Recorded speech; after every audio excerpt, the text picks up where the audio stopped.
രമ്യ ഹരിദാസിനെതിരായ വിവാദ പരാമർശത്തിൽ A Vijayaraghavan CPM സെക്രട്ടേറിയറ്റിൽ വിമർശനം. തെരഞ്ഞെടുപ്പ് സമയത്ത് ഇടതുമുന്നണി കൺവീനർ ജാഗ്രതയോടെ പെരുമാറണമായിരുന്നു. വിജയസാധ്യതയുള്ള മണ്ഡലങ്ങളിൽ വിവാദങ്ങളുണ്ടാക്കി യുഡിഎഫിന് മേൽക്കൈ നൽകരുതെന്നും അഭിപ്രായമുണ്ടായി. തിരൂർ ഡിവൈഎസ്പിയുടെ നേതൃത്വത്തിലുള്ള സംഘം രമ്യ ഹരിദാസിന്റെ മൊഴിയെടുത്തു. കോടിയേരി ബാലകൃഷ്ണനും എം.എ. ബേബിയും എ വിജയരാഘവനെ ന്യായീകരിച്ച് ഇന്നലെ രംഗത്ത് വന്നെങ്കിലും ഇന്ന് അതിന് വ്യത്യസ്തമായ സമീപനമാണ് നേതാക്കൾ സംസ്ഥാന സെക്രട്ടേറിയറ്റ് യോഗത്തിൽ സ്വീകരിച്ചത്. വിജയരാഘവന്റെ പ്രസ്താവന അനവസരത്തിലായി പോയെന്ന പൊതുവികാരം യോഗത്തിലുണ്ടായി. നേതാക്കൾ തെരഞ്ഞെടുപ്പ് സമയത്ത് പ്രചരണങ്ങളിൽ പങ്കെടുത്ത് സംസാരിക്കുമ്പോൾ ജാഗ്രത പാലിക്കണം. ആ ജാഗ്രത വിജയരാഘവന് ഉണ്ടായില്ല എന്ന വിമർശനവും യോഗത്തിൽ ഉണ്ടാവുകയും ചെയ്തു. ഇത് ഇടതുമുന്നണിക്ക് മേൽക്കൈയുള്ള സ്ഥലമാണ് ആലത്തൂർ.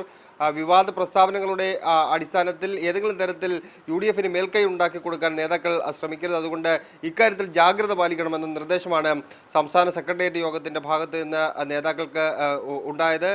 അതുമായി ബന്ധപ്പെട്ട് വലിയ ചർച്ചകളിലേക്ക് സെക്രട്ടേറിയറ്റ് യോഗം കടന്നില്ല എന്നാണ് നമുക്ക് ലഭ്യമാകുന്ന സൂചനകൾ. എ വിജയരാഘവന് ഇതുമായി ബന്ധപ്പെട്ട് കൃത്യമായ കാര്യങ്ങൾ എന്താണ് സംഭവിച്ചതെന്ന് അദ്ദേഹം വിശദീകരിച്ചു. ഏതെങ്കിലും തരത്തിൽ ഖേദം പ്രകടിപ്പിക്കുകയോ മറ്റോ യോഗത്തിൽ ചെയ്തിട്ടില്ല. പക്ഷേ എന്തായാലും എ വിജയരാഘവന്റെ നടപടിയെ സിപിഎമ്മിന്റെ സംസ്ഥാന സെക്രട്ടേറിയറ്റ് തള്ളിക്കളയുന്നുണ്ട്.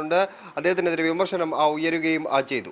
അതിനിടെ രമ്യ ഹരിദാസും രമേശ് ചെന്നിത്തലയും നൽകിയ പരാതിയിൽ പോലീസ് അന്വേഷണം ആരംഭിച്ചിട്ടുണ്ട്. ഇതുമായി ബന്ധപ്പെട്ട് രമ്യയുടെ മൊഴി ഇന്ന് തിരൂർ ഡിവൈഎസ്പിയായ ബിജു ഭാസ്കർ രേഖപ്പെടുത്തുകയും ചെയ്തു. പരാതിയിൽ ഉറച്ചു നിൽക്കുന്നു എന്നായിരുന്നു രമ്യ ഹരിദാസിന്റെ പ്രതികരണം. എൻ്റെ ഒരു സ്ത്രീത്വത്തിനെതിരെ നടത്തിയ ഒരു പരാമർശമായതുകൊണ്ട് ഇപ്പോൾ പരാതിയിൽ ഉറച്ചു നിൽക്കുകയാണ്. പരാതിയുമായി നിയമപരമായിട്ട് മുന്നോട്ട് പോകാനുള്ള തീരുമാനത്തിലാണ് ഇപ്പം നിൽക്കുന്നത്. അതേസമയം ഇന്ന് ചേർന്ന സിപിഎമ്മിന്റെ സംസ്ഥാന സെക്രട്ടേറിയറ്റ് യോഗം മറ്റൊരു തീരുമാനവും എടുത്തിട്ടുണ്ട്.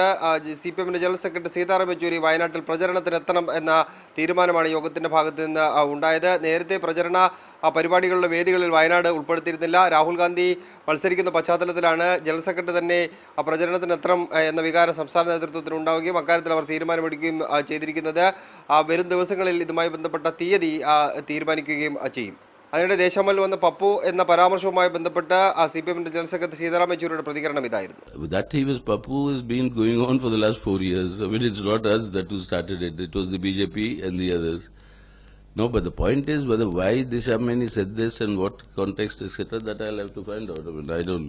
I'm only hearing from you. Dishamani said this. കൂടുതൽ ദേശീയ നേതാക്കളെ വയനാട്ടിലേക്ക് എത്തിക്കാനും ഇടതുമുന്നണി ആലോചിക്കുന്നുണ്ട്. തിരുവനന്തപുരത്ത് സേഫ് സൈനുൽ അബ്ദി, മീഡിയ 1.